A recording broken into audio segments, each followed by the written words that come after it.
Education is the learning outcomes. The goal of education is that children should learn. The exams ask you to repeat what you have learned in the textbook. Government cannot solve all problems by themselves. We've made a start, and I would also say that the pluses exceed the minuses. Somewhere there has been a notion that technology cannot help for these things. The problem here is that this is not an India alone problem, right? Even internationally, they say that we haven't got around to that level of detailing. Some private groups have tried to do this. Everybody would agree it's not just in education but all over the world that COVID kind of caught us all completely by surprise. See, one of the fundamental challenges in Indian education is that there is a lot of rote learning in it. Learning with understanding, your assessments will usually have questions that you've not seen before. The focus is not on what the teacher is doing, but where the child is actually doing something and learning in the process. Should schools be allowed to be run by for-profit entities?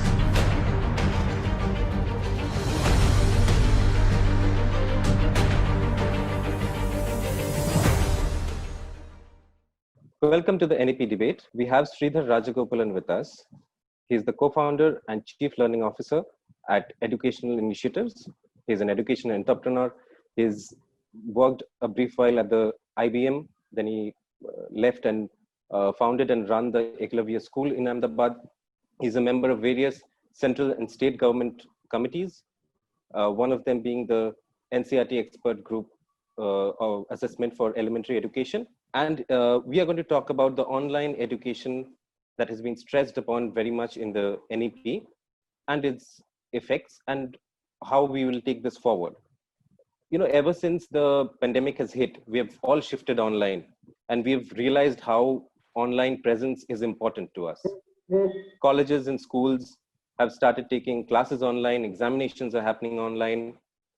And in the midst of it, the NEP came, which stressed immensely on the fact that online education, tech-based education is important, and they want to take it forward. What are your initial thoughts on the NEP, the online learning part as well, and the NEP in general?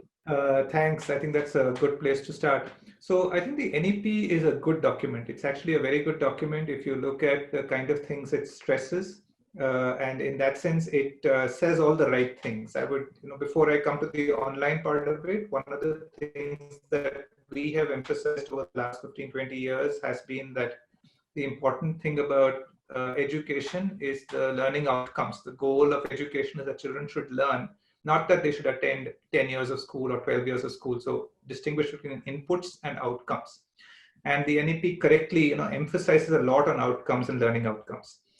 We have also, over the years, strongly suggested that foundational learning, ensuring that every child is able to learn the basic skills, which means reading and the 4 arithmetic operations, what we call foundational literacy and numeracy, well by grade 3, 4, and 5. Because if they don't, and this normally happens with a large number of children in poorer parts of society, they tend to either drop out or not gain much from the middle school of education.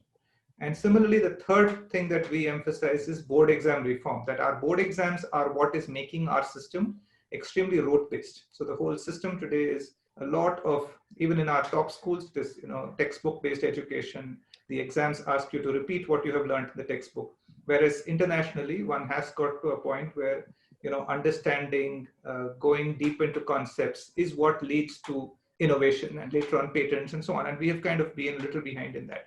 So these points about learning outcomes, foundational learning, board exam reform for the first time in a government document are very welcome steps in the NEP.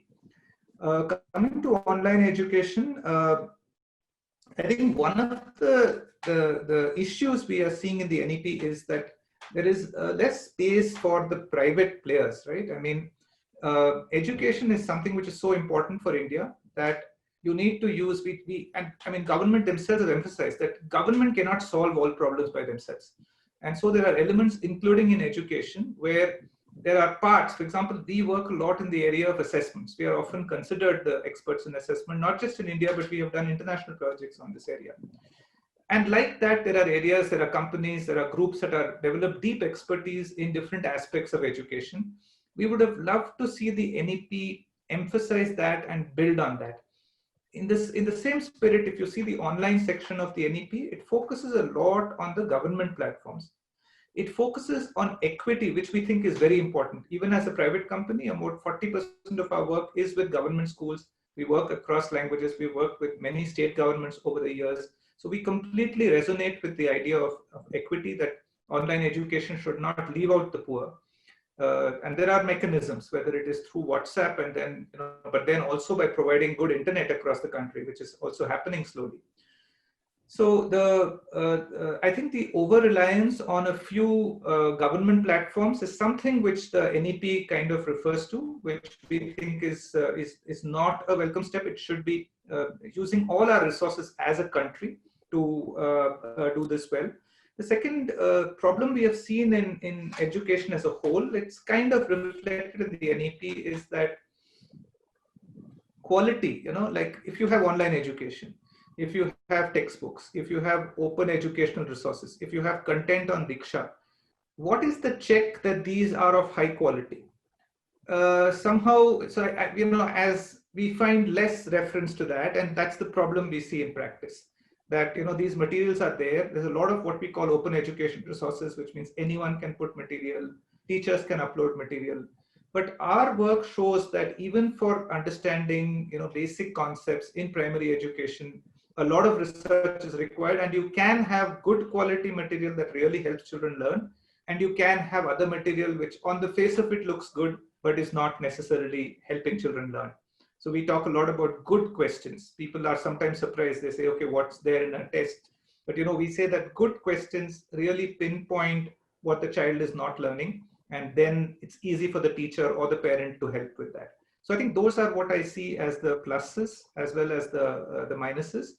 But it's good to see that we've made a start, and I would also say that the pluses exceed the minuses quite significantly. So, sir, in a country like ours, which has 34.4% internet penetration, according to a 2017 World Bank survey, is it too ambitious to lay a lot of emphasis on online education right now? So I will break this up into 2 or 3 parts, right? I mean, there is definitely a part of education which happens through distance mode, which means through television, provision of good materials and so on. I think that is one part of it.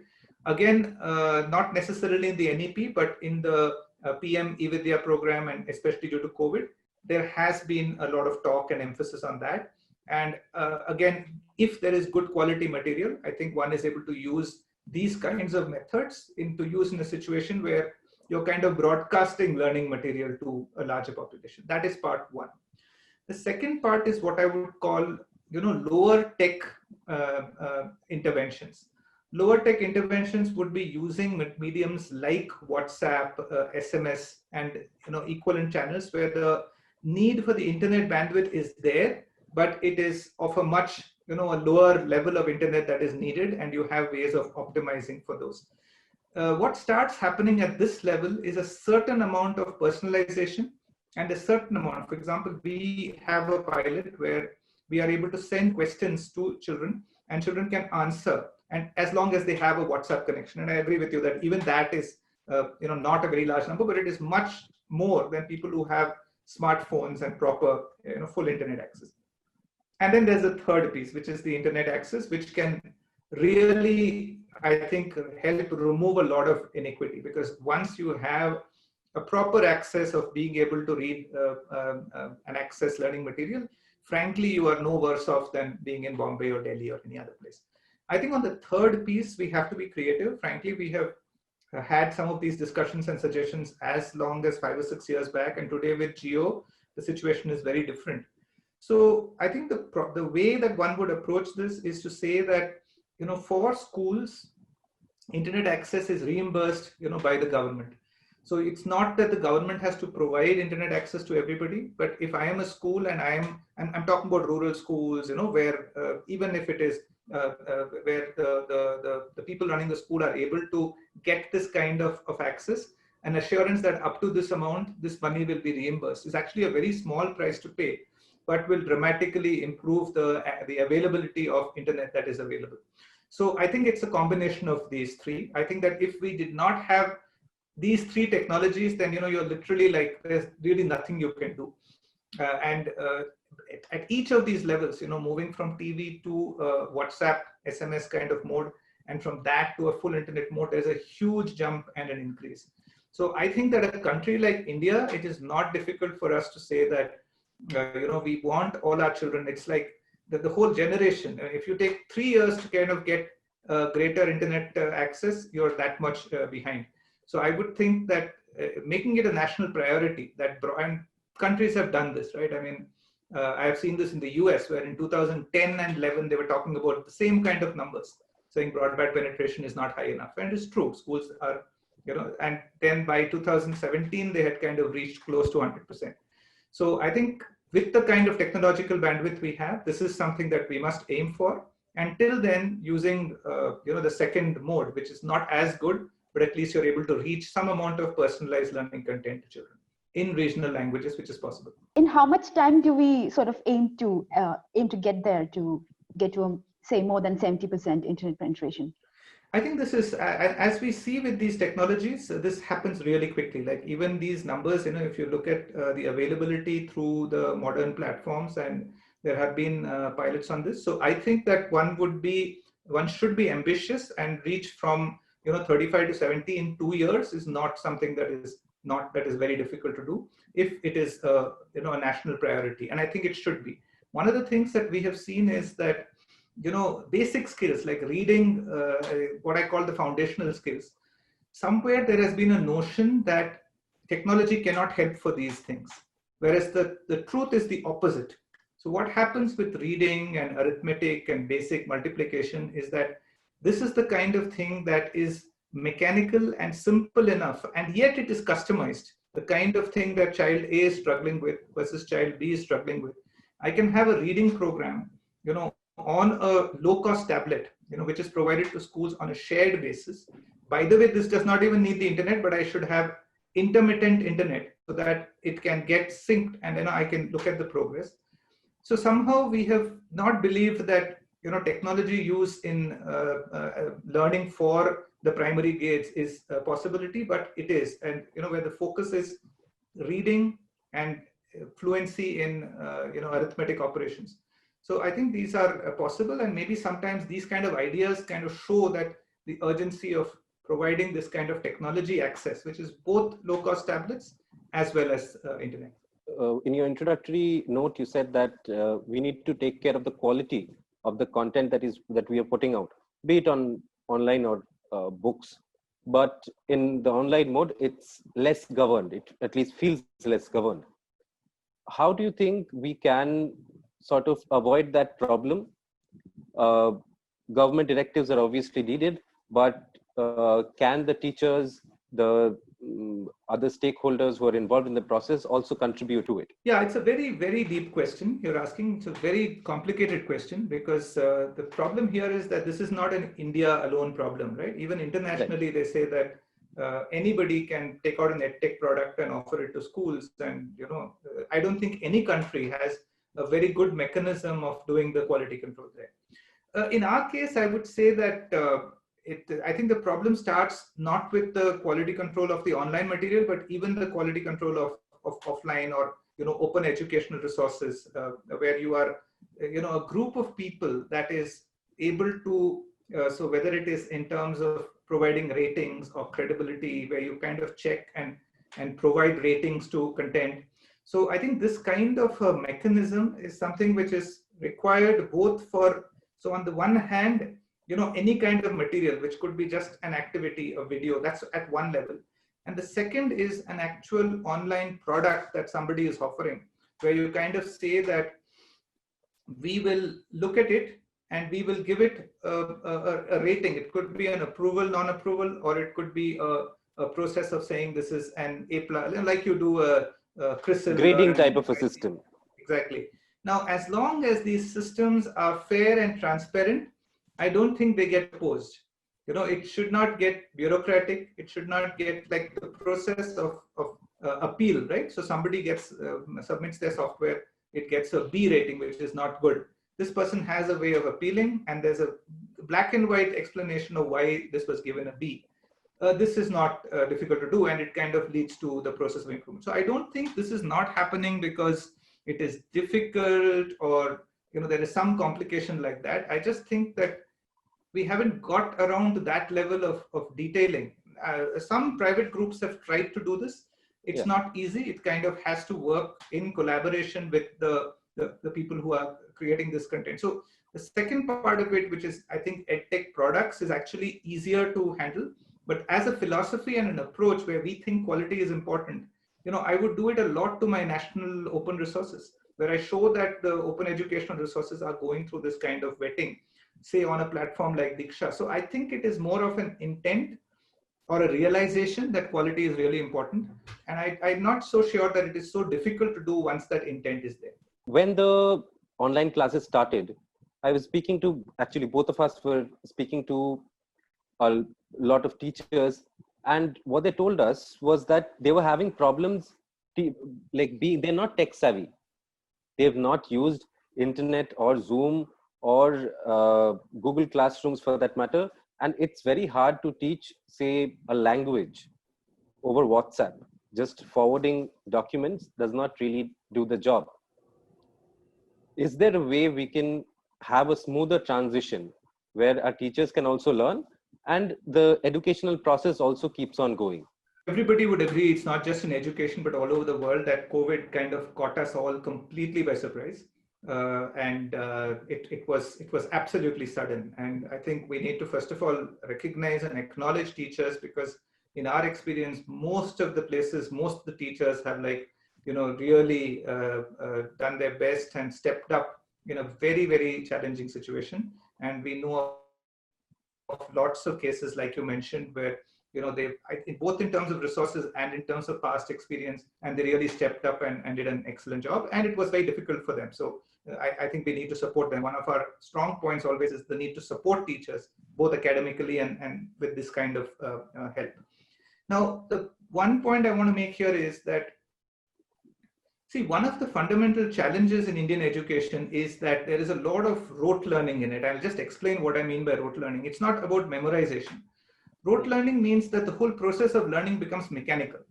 I go into the class. I could be in class 7, I could be in class 9. I go into the class and then the teacher is there. There's a lesson to be done. And very often the teacher is kind of giving notes. People are reading from the textbook and then children write down the notes. And at the end of that process, at some time there's an exam. And the exam has the same things that are there in the notes. And so children prepare the notes and then they come to this is rote learning, where why are you doing this? Are the children understanding what they're doing?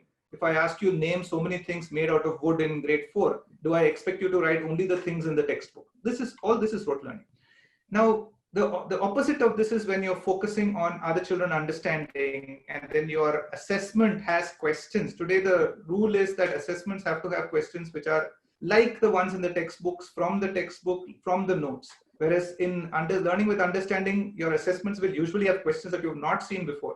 You're supposed to figure out, connect it to what you learned and answer it. I'm giving you this background because live classes are not often the best way to learn. In fact, what we did in the epidemic, in the upper middle class and middle class places, is that we switched our rote learning from the classroom to the live classes. And we started doing the same thing again, which is notes and taking of notes. Whereas in a way, the online education provides an opportunity. And that's what is happening in a lot of places elsewhere in the world. So for example, what happens elsewhere? Elsewhere, you will have some material that you have to read. Okay, some activity that you have to do. It's not the teacher kind of talking and transmitting to the class. We have a product, others also have products like this, where the focus is not on what the teacher is doing, but where the child is actually doing something and learning in the process. So we talk of adaptive learning. Now, what is adaptive learning? It means that there is something, usually technology, usually a computer, which gives the child content with which the child is interacting. In our example, for example, we say that every 40 to 45 seconds, the child is interacting, answering, doing an activity. Now, in this mode, you are also indirectly understanding what the child is learning. And the teacher is available, and the teacher comes in where required, but does not have to be giving a lecture. And by the way, this also is easier on the teacher, because it's not that she is lecturing all the time and it's more interesting for the students because it's not passive. And so that is, I think, the opportunity with online learning. The opportunity with online learning is not, frankly, with video and Zoom, which should be 10-15% of a class. but it is with this kind of, there is a system in the US, we don't use the term here much, it's called intelligent tutoring systems, where you are able to, find out where the child is and give children different content. It's a bit like a doctor's case, right? I mean, if 3 people fall sick, the doctor tries to find out what you need. They never say, oh, all of you have fever, I'm going to give all of you this medicine. Whereas in class, we say, all of you are grade 5, you're this age, we are going to do decimals, I'm going to do this lesson to all of you. Even after that, you find someone is struggling, someone is not struggling, but you can't do much. It's all the same lesson that you're giving to everybody. How long will it take to change from a system that we've had for so long? Our teachers are also trained in that way. Like one of the major problems the teachers had with the DU's OBE was that they were like, I don't know how to frame a question for OBE. Yes. The teachers also need to be trained for this. Absolutely, how long will that take? There are two. So, we are working on certain plans which are like long-term system reform. If you ask me long-term system reform, I would say 5 years. And I'll tell you why I'm saying this. So what happened? So, even before this, why are teachers doing this? Why are schools doing this? Why are parents doing this? Because this method, sadly, works with our current examination system. That is the sad part of it. If you say, I don't like all this, I'm going to understand history. I'm going to understand what was the role of the Mughal thing in this. I'm going to absorb this thing in science, and I will participate in science experiments.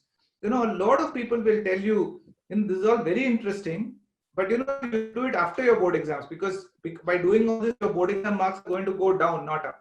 This should not be the case, right? This child is learning history better, learning science better. They should do better in the exams if the exam is a really good exam. So that is one piece of the exams are indirectly promoting this kind of learning. So even the coaching classes, right? It's good for them to do this.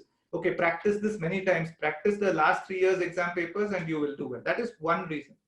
And the second reason is, so once the exam has come this way, I completely agree with your point that now teachers are all used to this system. They're all trained in this way and they know exactly what to do. So, you have to make changes. The NEP talks about this. You have to make changes in that board exam proposal thing. And during the same time, you're training teachers right from grade 5 on how to prepare for these new kinds of exams. By the way, that is what PISA is doing, right? We participated in PISA last time. So this is an international assessment, 70 to 80 countries participate. The work we do in India is, by the way, very similar to this, right? We do assessments across the country, show how children are really learning. And that's what PISA does. And PISA found that we did very poorly in 2009. And even this time, right, as we prepare, countries like China, frankly, took 20 years to do really well in PISA. People don't know this. They think one day they came and they did really well. But actually around 2000, they started their work. And by 2015, 2016, they were doing really well in exams like this. So that's where I say that you have to work with the exams and you have to work with the teachers, giving a 5-year gap. And I think this will start showing us significant results. And the entire process may take longer, but it is a process like this when we are looking at the system as a whole. How effective do you think online examinations are? Because, all of us were covering stories about the Delhi University OBE and the High Court, a few hours ago ruled that they can go ahead with it. And students were increasingly very unhappy about it. So is that a good system? Is it something that our universities should aspire to, adapt in the coming years? Yes. See, we have been doing we've been doing online exams for a number of years. And there are ways, for example, you see one advantage, obviously one advantage of online exams is you can get the result immediately. But another advantage of online exams is that you can scientifically design papers where two students can, I can write the exam, come out of the hall, and then I talk to my friend and he says, how was the exam? What did you do? What were the questions? And then the second guy goes and writes the paper and he gets completely different questions. But because of all the students taking it, these are scientifically mapped in such a way that I can still tell this and say you scored 74 percentile, you scored 75 percentile. But I could not copy from him, so to say. So online examinations have a lot of advantages. In fact, we also work in this area where you have a question, right? Now, what are we used to in questions? We are used to multiple choice. We are used to writing answers. These are the most common forms, and you can have short answers, longer answers. But these days with online exams, I have tools by which I can make the student manipulate something on the screen. I can say, now tweak this model to show what happens when and there can be some condition. I can say something about population growth. I can talk about this. So online questions also allow a much richer form of examination if we are interested in assessing real learning. So and then, like I said, the point on security, right? The fact that the copying and all that become different, because I mean, there are many other techniques. There is something called remote proctoring, which means that I have a video of the person, I have audio feeds. The AI to do that is getting better, but I'm not even getting into all this. I'm saying that we have been doing these kind of assessments for 7 or 8 years when these technologies were not available. So online assessments are possible. It is based on creating assessments which may not be like copies of each other. Children can write essays and longer answers. It's not that they cannot. In fact, today, if you give children a choice that, write it on paper and take a photo with your mobile and upload it versus type it, because of their own background and interest, they are more than happy and able to, type on the computer. So I think India should be thinking of online assessments in a big way. There will be hiccups, there will be challenges in any sector when we have tried to move to technology. It has happened, but the advantages like far outweigh the disadvantages. It's actually a equalizing tool. If we talk of equity, it allows a child in a remote area to prove his skills. First of all, he can learn through that method. None of this means that we don't need physical contact and the teachers. All that is definitely important. But online assessments and online learning are a very powerful supplement that can help in the learning process. And if anything, I would say that we need to be even more ambitious than the NEP has currently put. And to sort of conclude, the NEP also talks about how private players can philanthropically put their investments in public institutions. Do you think this is a right way to go? Because then you can have access to a lot of these apps, which like you said, the NEP does not mention. It mentions Swayam and a few other government platforms. It does not mention many more apps which could be used for the online education process. Do you think they can also contribute, and will it be a faster process or a faster walk towards an entirely online system? No, it's a very good question again. See, what happens is that there are a lot of controversies about should schools be allowed to be run by for-profit entities, right? And based on the evidence across the world, and if I look at a country like India, though I run a for-profit company, I am not in favor of schools, being run by for-profit entities. And there are very simple reasons for it. One is that, frankly, very few countries have shown that this really works and that the for-profit schools are doing better than the non-profit schools. In fact, in the US specifically, where it is, by the way, largely non-profit, most states do not allow for-profits. But even that concept of charter schools have not shown significant learning gains. Some of them are good, some of them are bad, but that was true with the government schools also. Sweden tried a lot of for-profit schools. That model has not worked well. So this is, as far as running schools is concerned, I think to say that the private sector can contribute philanthropically is fine. I don't see a problem with that. But there are so many other areas in education, like assessment research, like creating good quality content, which is not running of schools. And there is no reason not to allow for-profits to run the space as long as they are offering their content to schools, students, and parents in a way that learning is improving. Even if somebody says that I will take very, very remedial education. So there are programs in the world where they take children who are struggling, they assess them, and then if a center is able to help them, and at the end of 3 months or 6 months, independently someone assesses and says these children have really improved, then these guys get paid, according to that. Now, this has led to people who are or centers that are experts in language, in reading, because they have become really good at that and they help children learn, but they get paid only when they cause the learning improvement. So I don't see any problem in these kind of organizations, which are not directly running schools, being for-profits, as long as they deliver. It's like, I have an airline, which is a for-profit, but it gives me a service, which is like, it's offering at a competitive rate. I find that service useful. And so I'm willing to pay them for it. So I think, and apps are, in that category. While I think that there is a need for quality control, there is no harm. In fact, we should use the skill. If some of these organizations are making a map internationally, we are leaving them out of the NEP, leaving them out of everything. Whereas maybe they can help us, and it's a national goal. It's not only the government's goal that children should learn well. Right. That brings us to the end of this discussion. Thank you, sir, for joining us. Thank you, Parvathi. Thank you. Thank you very much. Pleasure to be here. Do feel free to like, share, and subscribe. You can find us on Facebook, Twitter, and Instagram.